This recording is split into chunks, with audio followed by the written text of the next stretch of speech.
तो कहानी की शुरुआत में हमें एक प्रिजनर को दिखाया जाता है। वो कॉफी बनाते हुए बोलता है, इन श्योर प्रिजन एक ऐसा प्रिजन है जो सिर्फ सबसे खतरनाक क्रिमिनल्स को रखने के लिए जाना जाता है। यहाँ पे कुछ ऐसे लोग भी हैं जो कमीनीपन का हद पार कर चुके हैं। और तुम कह रही हो हैंगमैन को सजा तो हुई है लेकिन जेल नहीं जाना पड़ेगा। और हंसते हुए बोलता है, ये तो काफी इंटरेस्टिंग है। और उसके सामने लेडी बैठी होती है, वो उसकी वॉच को देख रही होती है और बोलती है, एक रोलेक्स जेएमटी मास्टर 2 वॉच की कीमत कम से कम 150 मिलियन वॉन की है। आगे बोलती है, एक मामूली प्रिजनर इतनी महंगी वॉच कैसे अफोर्ड कर सकता है। तो ये प्रिजनर एकदम हंसते हुए बोलता है, क्या आपने कहा कि आप नेशनल इन्वेस्टिगेशन हेडक्वार्टर से डिटेक्टिव चा से यंग हैं? आप बहुत दूर से आई हैं, क्यों ना हम एक कप कॉफी पीते हुए थोड़ा रेस्ट करें। यहाँ पे इसका नाम बताया गया है कि ये डिटेक्टिव है और ये चा से यंग है। तो चा से यंग बोलती है, मुझे कॉफी नहीं चाहिए, बस कैंग मिन को ले आओ। तो वार्डन बोलता है, क्या उन्होंने आपको नहीं कहा था कि उसको, क्या उन्होंने आपको नहीं बताया था कि जेल से आज दोपहर के 2 बजे उसे सस्पेंड किया जाएगा और अभी भी 30 मिनट बाकी है। और ये दोनों एक दूसरे की आंखों में देखते हैं और आगे ये वार्डन बोलता है, क्या तुम जानती हो कैंगमिन किस तरह का हरामखोर कैदी है? कैंगमिन कमीने ने कम से कम 10 लोगों को एक साथ मौत के घाट चढ़ा दिया था। जोर से अपना कॉफी का कप टेबल पे पटकता है और बोलता है, और तुम उस जैसे कमीने आदमी को यहाँ कराने जा रही हो। 2-4 कॉफी के छींटे उस डिटेक्टिव के कोट पे लगता है। डिटेक्टिव बोलती है, मुझे लगता है तुम्हारी कैंगमिंग के साथ कुछ दुश्मनी लगती है, क्या कोई खास वजह है क्या? ऑर्डन हंसते हुए बोलता है, हाँ डिटेक्टिव, क्या आपको उस दिन का भयानक हत्याकांड के बारे में नहीं पता जो 201X में चैंगडियम डोंग के हे गैंग फैक्शन के हेडक्वार्टर्स में हुआ था?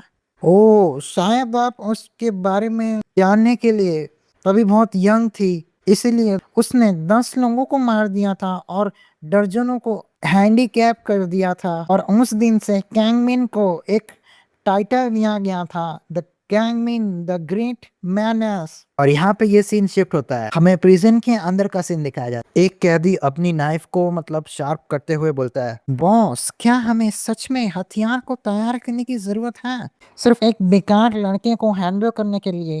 और नाइफ को स्लाइडली ऊपर करते हुए देखता है और बोलता है, मैंने बोल रहा हूँ कि वो पागल कमीना 10 साल तक अकेले जेल में था, एक अलग रूम में, क्या वो ठीक से लड़ भी सकता है? और इसका बॉस दूर बैठा होता है, वो बोलता है हंसते हुए, सिर्फ वही लोग जो कैंगमिंग से आज से पहले कभी ठीक से फाइट ना की हो, वही ऐसी बकवास कर सकते हैं। और अचानक से उसके किले के हाथ से नाइफ ले लेता है, अपनी आंख को एम करते हुए बोलता है, ठीक यहाँ। तुम्हें शायद नहीं पता उसकी वो आंख वहां कैसे फंसी है। और एकदम से अगले ही पल उसके नजदीक आ जाता है और बोलता है, मैं तुम लड़कों को एक मजेदार पास्ट की एक कहानी सुनाने जा रहा हूँ, तो ध्यान से सुन लो लड़कों। तुम लोगों को ये तो पता ही है ना, हे गैंग फैक्शन का मतलब रिवर ऑफ निर्वना है। इस ऑर्गेनाइजेशन का टोटल 8 गार्डियन जनरल्स है, जो सबसे हाई रैंकिंग एग्जीक्यूटिव्स में से एक है और जिन्हें बिग ब्रदर लीड करते थे। हमें वो ब्रदर का सीन दिखाया जाता है, वो हाँफ रहा होता है, उसका कंधा इंजर्ड हो चुका होता है।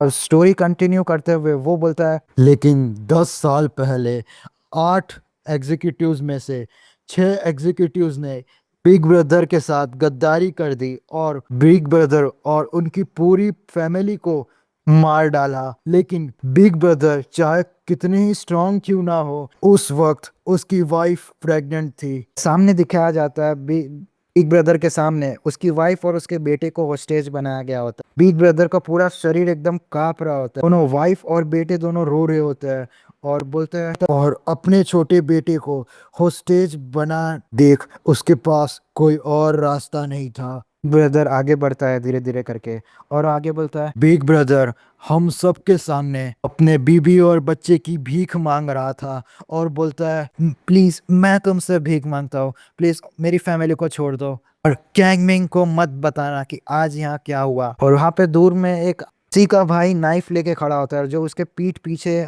नाइफ घोप देता है और बिग ब्रदर के मुंह से खून निकल रहा होता है, बहुत जोर से चिल्लाया होता है। और उसके भाई की एक आदत होती है, जब भी खून करता है तब उसे रोना आता है। वो बोलता है, और इस हरामखोर का नाम होता है अनसैंग। ये बहुत ज्यादा है बड़े भाई। और इसका गला और दबाते हुए रो रहा होता है ये हरामखोर।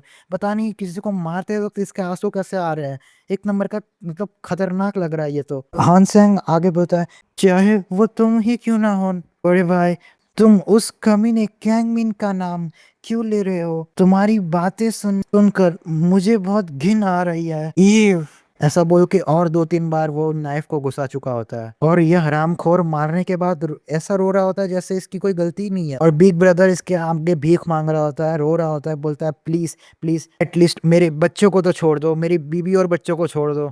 ये हरामखोर हैंग सैंग अपनी होठों को अपने दांतों से दबाते हुए बोलता है, मर जाओ, rest in peace big brother. ऐसा बोल के उसे मतलब जमीन पे बिछा देता है। बिग ब्रदर मरते हुए भी कैंग मीन का नाम लेते हुए मर जाता है, बोलता है मीन। और दूर खड़े उसके बीबी और बच्चे जोर जोर से रो रहे होते हैं, गा रहे होते, डैड हनी ऐसा बोल के। और इनमें से एक आदमी अपनी वॉच देखता है और बोलता है, बॉस अब हम और उसकी बच्चे का क्या करें, क्या करना चाहिए हमें इनके साथ? ओसेंग एकदम हरामखोरियत वे में बोलता है, तुम सब के सब पागल हीने हो, बिग ब्रदर चले गए हैं तो हमें अब इन लोगों की क्या जरूरत है?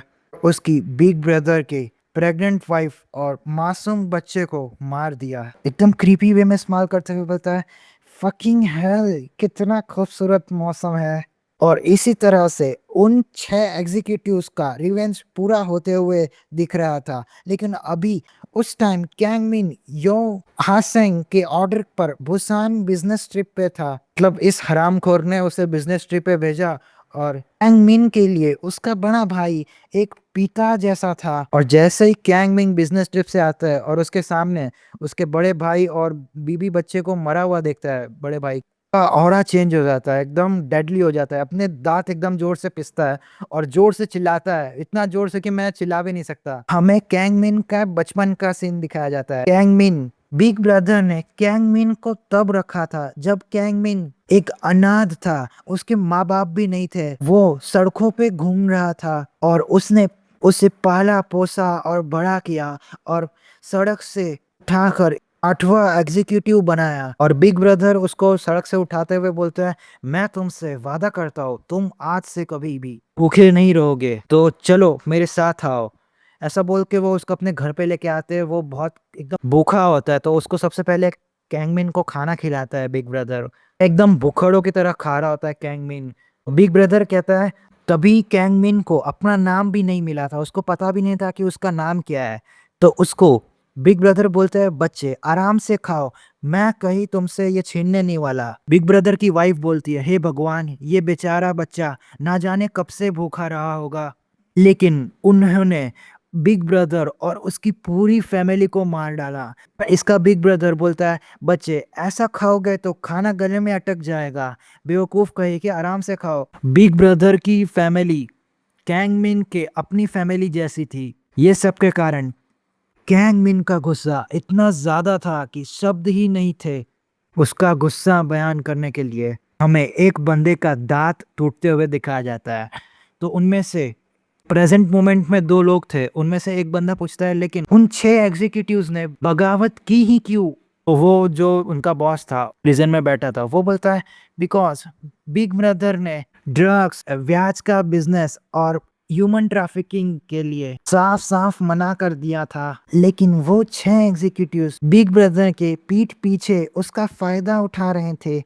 और जब उन्हें लगा कि बिग ब्रदर उन्हें पकड़ने ही वाला है, तब उन्होंने वैसे ही बिग ब्रदर को धोखा दे दिया। हमें दिखाया जाता है इनमें से एक गार्ड का कैंगमिन ने एक दांत उखाड़ दिया होता है एक ही पंच के साथ, और एक ही पंच में वो जमीन पे ढेर हो जाता है। और कैंगमिन एकदम डेडली लुक के साथ एकदम सीरियस वे में बोलता है, कहाँ है वो सब एग्जीक्यूटिव्स? मैंने कहा कहाँ है वो लोग जिन्होंने मेरे बड़े भाई को मार डाला? तो इनमें से एक गैंगस्टर आगे आता है, बोलता है तू बास्टर्ड कहीं के। वो अपनी नाइफ से अटैक करता है लेकिन कैंग मिंग डॉज करते हुए पीछे हट जाता है, उसके बाल पकड़ता है और उसके मुंह पे डायरेक्ट अपनी नी दे मारता है। और जो उसके पीछे से आ रहा था उसके भी एक पैर पे लात मार के उसको गिरा देता है। और जैसे उसके पैर पे लात मारता है वो कैंग मिन की तरफ गिरता है और कैंग मिन उसके ठुड्डी पे एक जोरदार का अपर कट दे मारता है। और ऐसे ही उसने कुछ ही मिनटों में 4 लोगों को ढेर कर दिया होता है। और कैंग मिन के कारण यहाँ पे एकदम वातावरण ही चेंज हो जाता है। कैंग मिन बोलता है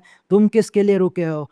मैं तुम सबको मार डालूंगा, जल्दी आओ मेरे पास। और उस खौफनाक लड़ाई के बीच मैं भी वहां था और मैंने कहा कि क्या ये कैंगमैन ये इंसान भी है? सच कहो तो मैं झूठ बोल रहा हूँगा अगर मैं कहता कि मैं कैंगमिंग से नहीं डरता। ये उस टाइम पे नहीं डर रहा होता है तो वो अपने आगे बढ़ता है कैंगमिन की तरफ, बोलता है कैंगमिन तू कुतिया के पिल्ले मरने के लिए तैयार हो जा। सब बोल के उसके पीठ पीछे वो छुरा घोंप देता है और बोलता है भगवान ने जरूर मेरी मदद की होगी क्योंकि मेरी सासिमी ब्लेड सीधा कैंगमिन के पीठ में घुस गया। क्या क्या ये कमीना आस्टर्ड कहीं का सच में मर गया? फक मैं। और हमें यहाँ पे नाम बताया जाता है, इसका नाम यांग जेवुक होता है और ये बोलता है मैंने यक्सा को पकड़ लिया। इसको नहीं पता होता कि ये गलत शेर के मुंह में हाथ डाल चुका है और अगले ही पल कैंगमिन इसके मुंह को पकड़ता है। जेवुक बोलता है लेकिन कुछ तो था जिसे मैंने नजरअंदाज कर दिया था, जैसे कि नर्क,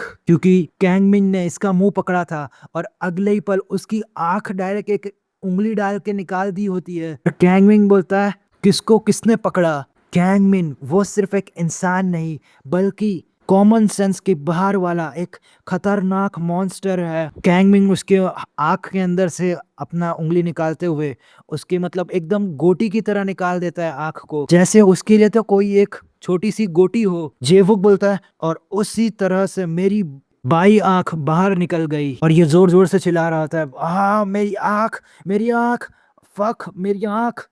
और आगे बोलते हैं ऑर्गेनाइजेशन के सारे मेंबर्स को मारने के बाद कैंगमिन अब 6 एग्जीक्यूटिव्स को निपटाने उनके पीछे चला जाता है अपने बिग ब्रदर का बदला लेने के लिए। हमें यहाँ पे 6 एग्जीक्यूटिव्स का नाम बताया जाता है। जो सबसे पहला दोनों हाथ अपने पॉकेट में रखा होता है उसका नाम ब्लैक ड्रैगन योहान सैंग होता है। जो दूसरे नंबर पे होता है उसका नाम गंधर्वा सियो डोंग वो होता है। सियो डोंग वो बोलता है सारे एग्जीक्यूटिव्स हरामखोर यहाँ है, अब तो काफी कॉन्फिडेंट फील कर रहा हूँ। तीसरे नंबर पे होता है गोल्डन बर्ड ना तेसु और अपने हाथ में नाइफ पकड़ा हुआ रहता है। चौथे नंबर वाला होता है असुरा ओ यांग जो, और वो बोलता है हम सब ने डिसाइड किया था जब ये सब खत्म हो जाएगा, हमने डिसाइड किया था कि एक दूसरे को फिर कभी कॉल नहीं करेंगे। और फिफ्थ नंबर वाला होता है किनारा चा सेंग च्योल। सिक्स्थ नंबर वाला होता है महारागा किम डोयांग। किम डोयांग बोलता है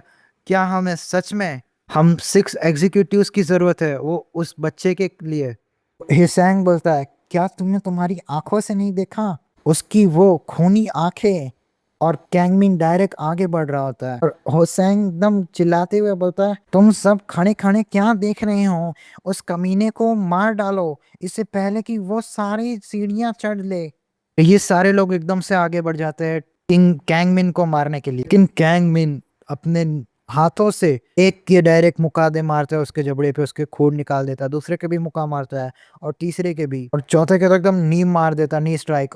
लेकिन उसे नहीं पता था उसी के पीछे ठीक असुरा खड़ा होता है। असुरा डायरेक्ट पीछे से उसे एकदम से जकड़ लेता है और इतना जोर से दबा देता है और एकदम जोर से दबाते हुए बोलता है मैं तुम्हारी रीढ़ की हड्डी को तोड़ दूंगा। और कैंगमिंग जोर से चिल्लाता है लेकिन अगले ही पल वो उसका सर दबाने लगता है अपने ही हाथों से और एकदम से उसकी नाक पे बाइट कर देता है, एकदम से पीछे हटता है और जहाँ पे बाइट किया था वहीं पे जोर से अपना सर दे मारता है और उसकी पकड़ ढीली हो जाती है तो उसे छोड़ देता है। और दूर खड़ा हैसैंग बोलता है ये पागल कहीं का, इस असुरा को सिर्फ बाइट करके उसके सर पे हेडबट मार के उसको जमीन पे गिरा दिया होता है। एक चीज जो सब एग्जीक्यूटिव्स ने वहां पे नजरअंदाज कर दी थी, उन्हें लगा था कि क्या वो सब लोग स्ट्रांग है, एक समान है, कैंगमिंग से ज्यादा ताकतवर है, लेकिन इन रियलिटी कैंगमिंग सबसे सबसे सुपीरियर है। हैंगमिन का गुस्सा एकदम सातवें आसमान पे होता है, एकदम जोर से चिल्लाते हुए बोलता है, योसेन, यू सांप कहीं के कमीने, तुमने बिग ब्रदर को मार डाला, नहीं मारा क्या? ऐसा बोल के होसेंग को कैंगमिन के अंदर असुरा नाम का डीमन दिख रहा होता है और एकदम होसेंग एकदम पागल हो चुका होता है। बोलता है, वेट, रुको रुको, वही रुको, टाइम आउट हो चुका है, वेट वेट, हम शब्दों से सब कुछ सेटल डाउन कर सकते हैं। और वो जो बॉस था बोलता है, सिर्फ एक कदम। गैंगमिन को ब्लैक ड्रैगन की गर्दन तोड़ने में सिर्फ एक कदम लगा। हे गैंग फैक्शन की हिस्ट्री हमेशा के लिए चेंज हो गई थी। गाइस, आज के वीडियो के लिए इतना ही। इसके नेक्स्ट पार्ट में देखेंगे गैंग मीन क्या वो इन लोगों को मार पाएगा। इतने टाइम से 10 सालों से वो जेल में रहा, जेल के बाहर इन लोगों को जो मतलब अपनी नाइफ को धार कर रहे हैं, उनको गैंग मीन को ठिकाने लगाने के लिए क्या उनको वो मार पाएगा और अपने बिग ब्रदर का बदला जो 6 एग्जीक्यूटिव्स बचे हैं खतरनाक खतरनाक, उनसे ले पाएगा? ये सब जानने के लिए हम मिलते हैं इसके नेक्स्ट पार्ट में, जो चैप्टर 2 होगा। मिलते हैं इसके नेक्स्ट पार्ट में, तब तक के लिए बाय। चैनल को सब्सक्राइब कर लो क्योंकि मैंने यहाँ पे कुछ यूनिक वे में एक्सप्लेनेशन करने का ट्राई किया है।